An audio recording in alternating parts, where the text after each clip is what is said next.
Hey you guys, and welcome back to my channel. Hope you guys are having a great day today. So today's video is going to be measuring.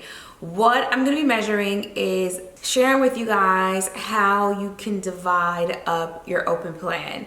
For me personally, I know that I have an open plan and I have been DM'd this question so often, so I thought this was a really great way of showing you how you can divide your space. So I have this thing that I tell my clients where I say it's a fire. And what that is think about your room, okay, in your home. You know it. The lights are on, you know it. And even when the lights are off, you may know it. One of the things that I tell my clients to think about is if you are deep in sleep, like comatose sleep, and you wake up, do you still know it? Do you find yourself bumping into things? And I don't mean just like randomly. I mean like this thing should not be in the way, but it's there just because you just decided to put it there for no apparent reason. And this is where all of the measurements come in and they become extremely helpful. What I would like to start doing, instead of focusing so much on the design and implementing furniture in the space, I want to start back from the beginning, like the foundation, you know, clearance, walkways, passageways. That way you get a better understanding of, is my space going to be great for a sectional? Is my space good for 2 sofas or sofa love seat, whatever the situation may be? Or can you configure it in a way that's going to be better for your space overall? Even when it comes to my paint color, I tend to have my fabrics on hand. That way I can see what color is going to be best suited for my fabrics, my rug, and all that, and I can put everything together. But anyway, I'm gonna go ahead and start. You guys, okay, what you're gonna be needing for today's video is measuring tape and painter's tape. Any color, doesn't really matter. I have the blue, but there's the green frog, and you don't have to get anything super expensive unless you plan on using it permanently down, okay? And you want a measuring tape. You can put this video on pause or don't watch it right now. Come back later so you can do it. But this is what you're gonna need. So right now I am by my back door. These are not French doors. They look like it, but only one part of the door really opens, which is this part here. I'm not gonna open up the door, but if you can see where my hand is, this is where the door ends to where it opens up. Now, aesthetically, I don't wanna cover my doors, so I wouldn't even put anything to block this area. So we're gonna start off with the first thing. I know I don't wanna block this area off, so the first thing that I'm gonna do is I'm gonna put tape at the trim. Let me turn this, okay? I'm gonna put tape from the trim to the floor down, and then I'm also going to add trim from the end on down. I'm gonna go ahead and turn the camera so you guys can see that, okay? This is my dining area right here, and here's a door. I'm gonna go ahead and start taping. I'm only going to tape this side right here, okay? I'm not gonna tape this side because I'm gonna show you something, all right? So one of the things that I know is I do not want there to be an obstruction to where the door is gonna be at. So I'm gonna take this trim and I'm gonna put it right in the front, and I'm just gonna give it a whole run. Okay, so I've taped this area, so now I know my dining is there. Now what I'm gonna do is I'm going to tape from the end of where the stove is at on down, okay? Because now I know when I'm going into the kitchen, I do not want anything blocking me this way. Okay, so the reason why this tape is now here, whatever I do, I need to make sure I stay within this area. Not only do I have to stay within this area, you want to make sure, rules can be bent a little bit, okay? I'm going to show you.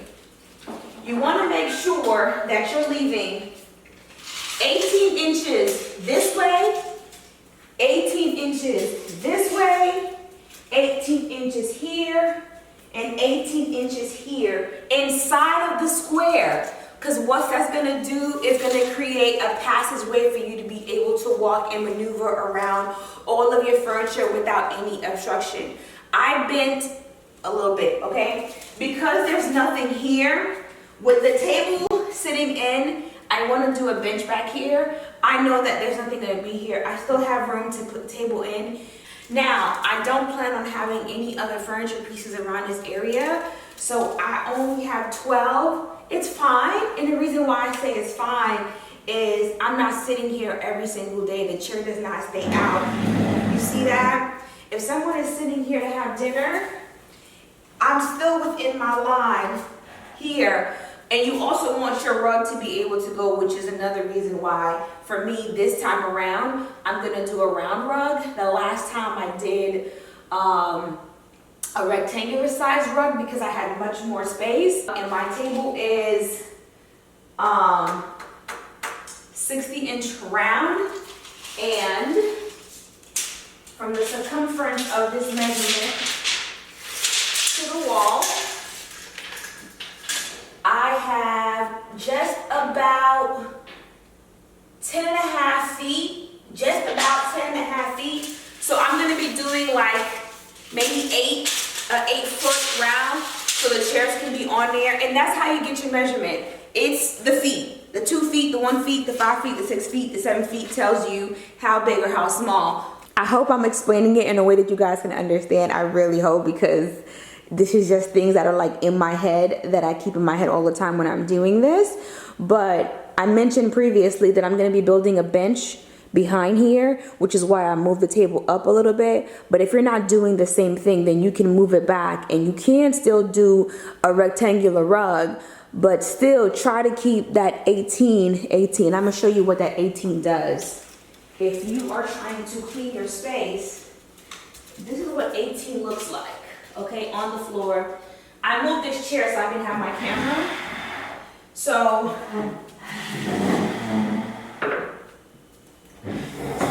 this is my chair pushed in, okay? And this is the measurement tape at 18 right now. And you see, I can stand here and squat down and not feel tight to the window. Now, I know everybody different styles, everybody got a little booty, you know? We all got a little something different. 18 is still, the measurement for 18 came from like the average person, height, weight, to see what was gonna be necessary. So if you've got your furniture set up and you're next to a window and you're whatever, put your measuring tape there. If you have 18, regardless of height and all that, you should still be quite comfy in an 18 spot. So if you put your foot right there at the end of 18 and you stand, you should be able to squat down with no problem. See? You should be able to do that. And that's why you have your passageways to be able to walk. Now this space is super tight. I cannot put a console back here. I can't put nothing but maybe like a floor light, which I wouldn't, but you know, if you just feel like you want to see some clutter, you could do that. So now I'm gonna start the living room. First things first is I have my stairs, right? There's no sort of direction. There's no sort of anything that's gonna be like, you have to do this and do this, right? So I'm gonna show you how this goes. In my mind, I already put a wall, and I'm like, this is how I'm gonna walk. So I'm gonna show you, if you can imagine what that looks like. So I'm gonna add my tape here. And what this does is, it lets me know that no furniture should pass this line. I don't care how much furniture you're trying to fit in this space, no furniture should pass this line. Can you do a console table in this area right here? Yes, you have enough room. You can do whatever. It's gonna fit within this little box right here. You can do, if you want to do a table, a mirror, an ottoman, you have enough leeway to do that. But in terms of what's gonna be coming into your living room, shouldn't nothing come here in this area. So now we're gonna switch a bit. So this is for the entry. So now I'm gonna take this tape and I'm gonna carry it on all the way to the back wall. So this is the entryway where I taped off. So no furniture is gonna go here. And then this is the remaining area of my living room going to the back door. So now you guys can see that. Now I am about to measure the space. The major part about taking measurements of the space is getting the full circumference.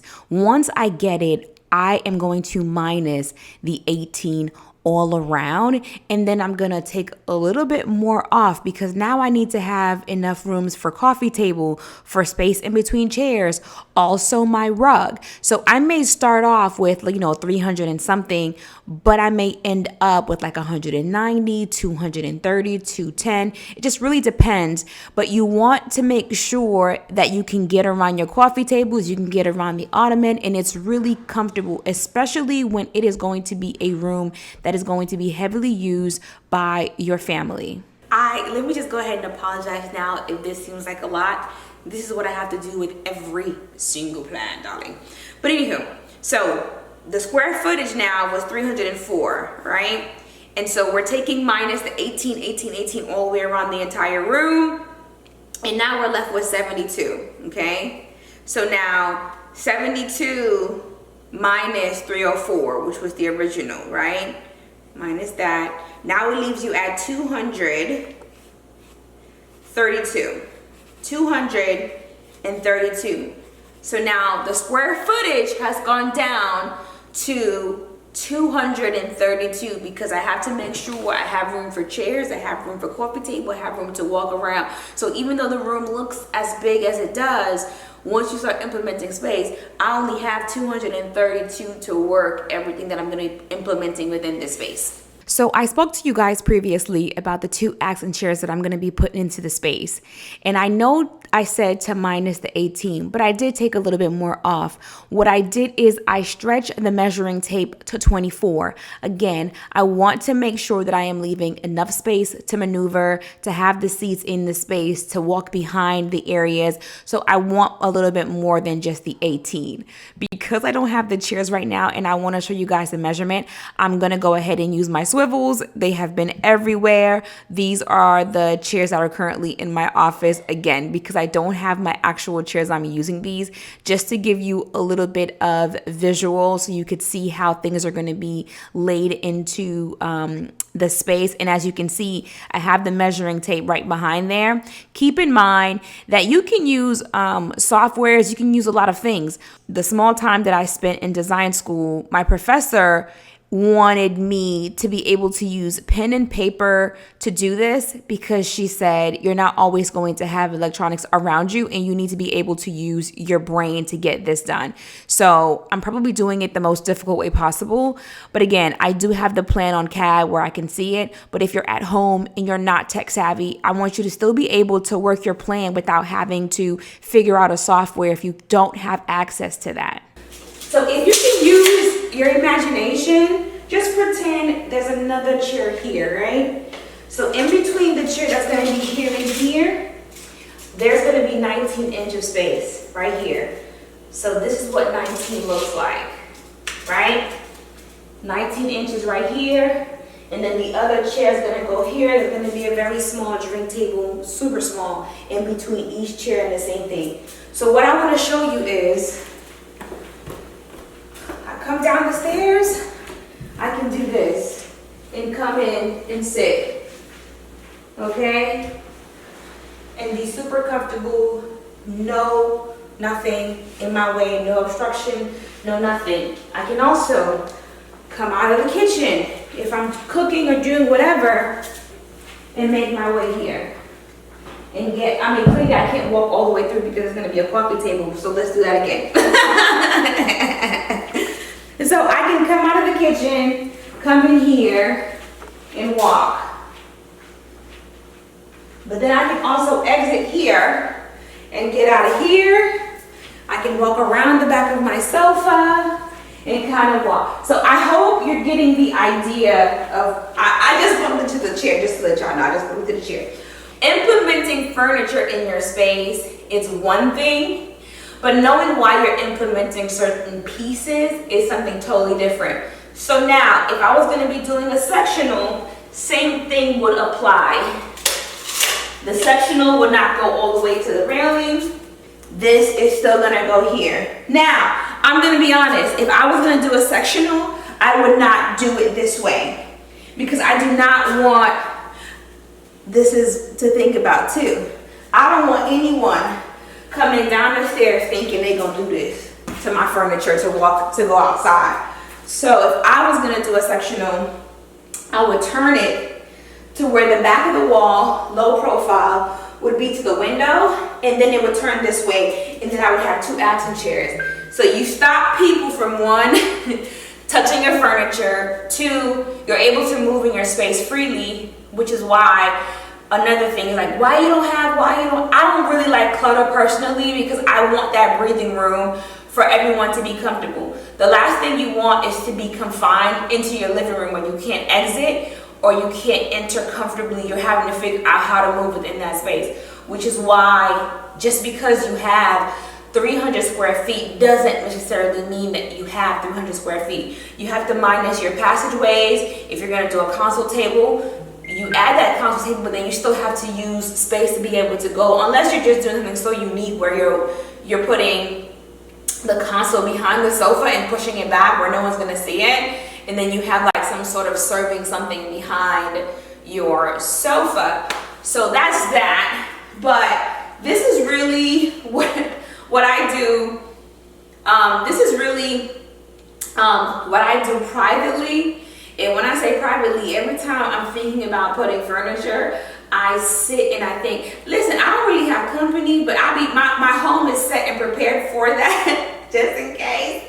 But I'm not really one for company. I'm normally just here with the kids. But even with the kids, I think about if they're gonna be walking outside, are they gonna touch the furniture?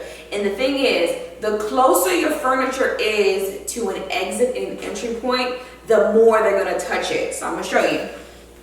So hypothetically speaking, let's just say someone's coming through the front door and they have to go through the back door. Because this door doesn't open, it's only the door on the right, and I've seen it myself. I have had 3 friends come here, and I promise you, no one's hand touched my sofa to do this. First of all, you're getting further away from the back door by coming anywhere near my sofa. I put money on it. My friends are gonna watch this video. They're gonna be like, girl, I didn't touch it. But that's why I think about all these things. Could I have brought my sofa back further to this line? I could have, because I have more than enough space to walk and to move. But the closer your furniture is, you're gonna start noticing the more people tend to want to do. First of all, you're so far away from me in the kitchen. What you doing, friend? What you doing? So you make people stay away from your stuff, okay? So I'm walking outside, I'm coming out of my office, and I'm walking to the door. Automatically, my body is gonna centralize me to the back door for me to get to the back door. I haven't touched the dining table, and I haven't touched the living room. Another reason why my furniture stays intact. So this is the fireplace, and this is the hearth, and I think this is gonna be about 20. All right, so this is 21 inches from the actual corner all the way to the end trim. Now, well, to the end trim is gonna be 23. I have no plans in putting furniture up on this thing. Now, this is gonna be different for you, which is why when I was doing the measurement, I did 18, but technically you're gonna do about 26. Because even if you don't have,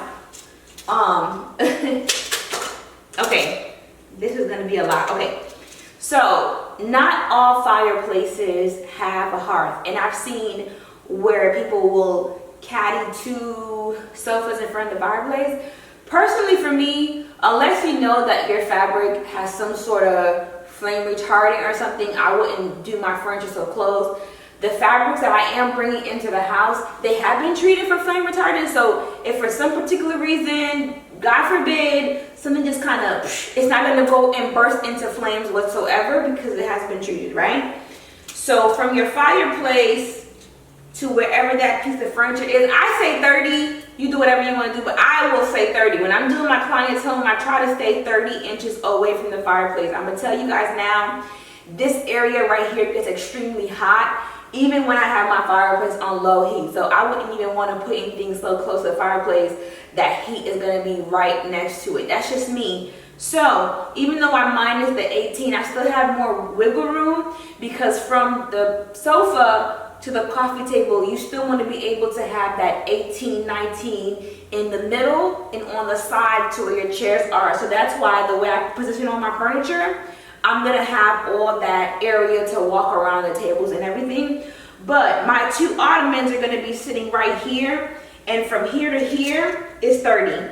So my rug ends at exactly 30 inches away from the fireplace. So then my 2 pieces are gonna be situated here, which I'm gonna be doing nail head ottomans that are gonna go here. Again, 2 swivels and then 2 chairs. Again, I hope today's video wasn't too long and too complicated. I really hope it wasn't. I do this with my clients all the time. And so what I would say is think of yourself as a builder. And if you were gonna go in and someone says, hey, I want to divide my room and plan it and put up a wall, where would you put that wall? How would that look? So when you look at your space, even though you have an open plan, there's still ways to visualize closing it off. And for me, the most inexpensive way is to use the tape. And the tape can stay down for a couple of days until you figure things out. But taping the areas off lets me know what I'm able to do and not do in my restrictions within my space. Not doing the tape method, and I'm not talking about furniture, but not doing the tape method to close your rooms off is when you end up getting a sofa that's too big. You end up with chairs that are too small. You end up with a rug that is too big or a rug that is too small. And then when you walk into your home, all you're seeing is furniture and it's not in scale. So then you end up really not appreciating every single aspect and every single element in your home because it's like the sectional is massive and it's buttoned up to the fireplace. You know, your table is like this little small thing and you got this little, everything is just like, so again, what I would like to do is start, at least if anything, answering like some of the whys. That way you can kind of figure out like, okay, my house is big, I got this. But even within having a big space, I have my limitations within that space, all right? So again, if you guys haven't already and you enjoyed today's video, like, comment, and subscribe. Okay? So I really hope that you guys found today's video helpful. I did my best to verbalize it the best way that I could possibly do it. A lot of the times a lot of the time things are coming from like here and here, and they don't always come out here the best way. So I really hope you fully understood what I was trying to convey. But have a really, really great day, and I'll see you guys next time. Bye.